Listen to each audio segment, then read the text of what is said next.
کے بعد 25 جون 1980 کو اپنی رپورٹ صدر ضیاء الحق کے سامنے پیش کر دی۔ اس رپورٹ میں سود کو ختم کر کے اس کے متبادل نظام کی جملہ تفصیلات درج تھیں، اور کہا گیا کہ ان تجاویز پر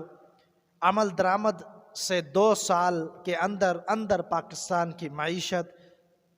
سود سے مکمل پاک ہو سکتی ہے، لیکن حکومت اور اس پر مسلط بسم اللہ والصلاة والسلام علی رسول اللہ اما بعد۔ سامعین، ہم نے ایک بیان پہلے ریکارڈ کیا ہوا ہے کہ پاکستان کے اندر سود کے قوانین کیسے لاگو ہو سکتے ہیں، یعنی سود کے خاتمے کے جو قوانین ہیں اور سود کے معاملے پر جو شرعی سزائیں ہیں اور جو سنگینیاں ہیں وہ کیسے لاگو ہو سکتی ہے، اور ایسا نظام کیسے قائم ہو سکتا ہے جس سے سود ختم ہو جائے۔ اس حوالے سے البیان المدینہ ریسرچ سینٹر کی طرف سے جو رسالہ آتا ہے سہمائی، اس کا ایک مضمون ہم نے شروع کیا ہے جو حافظ صلاح الدین یوسف رحمہ اللہ کا لکھا ہوا مضمون ہے۔ تو اس سے قبل ہم نے یہ بیان کیا تھا کہ ربا، سود اور انٹرسٹ، ان تینوں چیزوں کو ایک کر کے بیان کیا گیا، یہ دعویٰ کیا گیا، اور یہ مقدمہ بھی ہم نے پچھلے درس میں بتایا ہے، بیان کیا ہے کہ یہ مقدمہ ہے کیا۔ اب صلاح الدین یوسف صاحب نے آگے جو بیان کیا وہ یہ بیان کیا ہے کہ غفلت اور بے اعتنائی کی البناک رودات، یعنی اس معاملے میں کتنی غفلت کی گئی ہے اور بے اعتنائی، بے پرواہی کی گئی ہے، پرواہ نہیں کی گئی اس مسئلے کی، اس کی رودات کیا ہیں وہ ذکر کرتے ہیں۔ تو ہم بھی آپ کے سامنے وہ پڑھ کر سناتے ہیں۔ 1962 کے آئین میں قومی سطح پر اسلامی نظریاتی کونسل کے نام سے ایک دستوری ادارہ قائم کیا گیا، جس میں تمام مسالک سے تعلق رکھنے والے مستند علماء اکرام کو نمائندگی دی گئی، اور اس ادارے کی منصبی فرائض میں یہ بھی چیز شامل کی گئی کہ یہ ادارہ ایسی تجاویز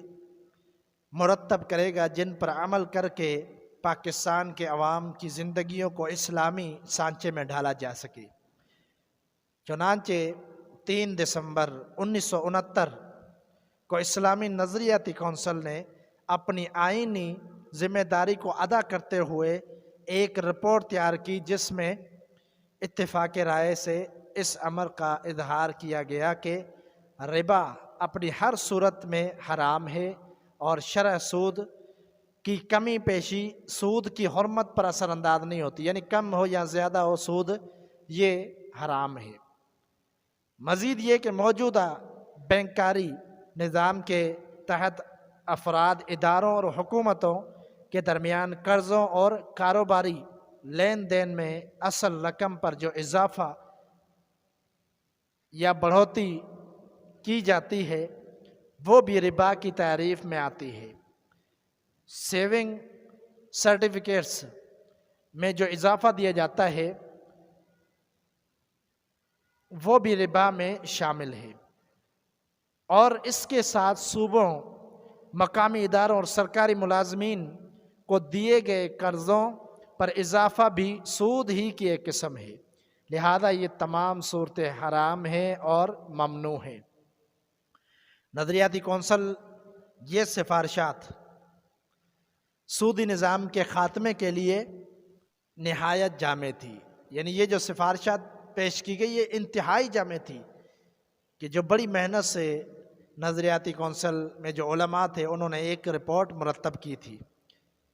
اور ایک آئینی ادارہ ہونے کے اعتبار سے یہ ضروری تھا کہ ان سفارشات کو پارلیمنٹ میں پیش کیا جاتا اور اس کے مطابق انسداد سود کے لیے مناسب قانون سازی کی جاتی، لیکن ایسا نہیں کیا گیا۔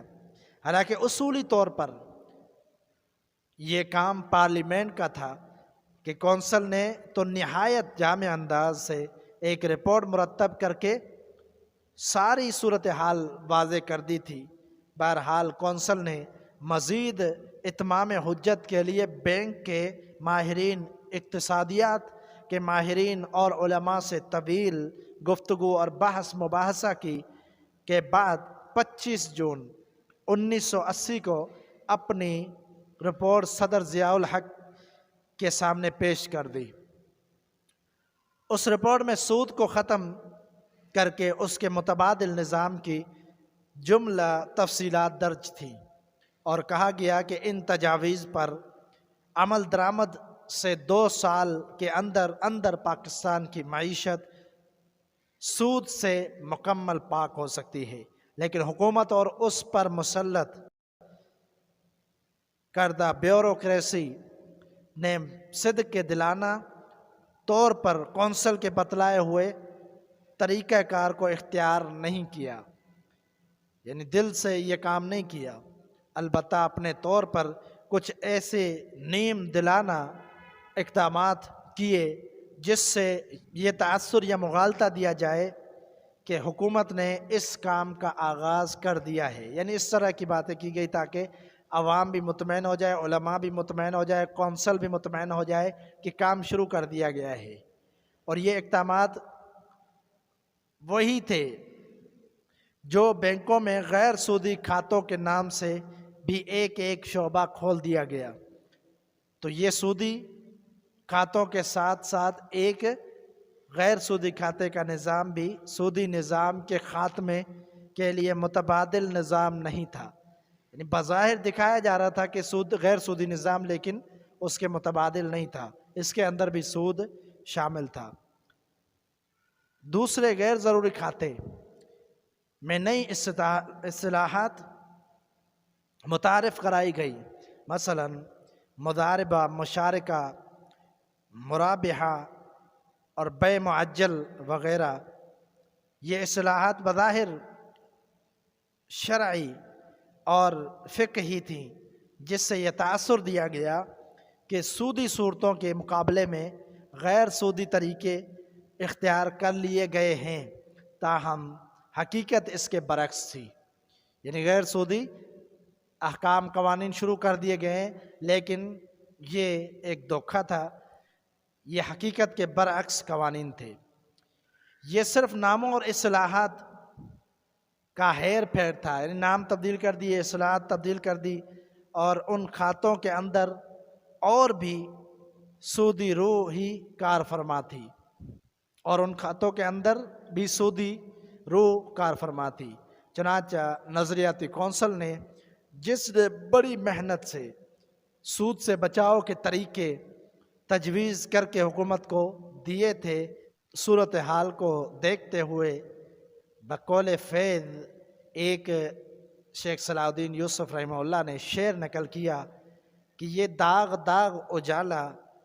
یہ شب گزیدہ سحر، وہ انتظار تھا جس کا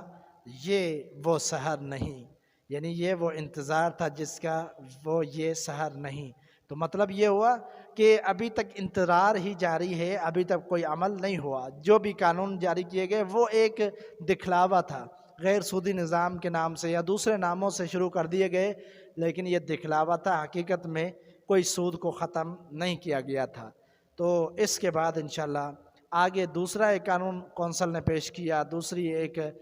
رپورٹ تیار کر کے پیش کی، وہ انشاءاللہ اگلے درس کے اندر ہم بیان کریں گے۔ اللہ تعالی ہمارے ملک کو سود جیسی لعنت سے پاک فرما دے۔ وآخر دعوایا الحمدللہ رب العالمین۔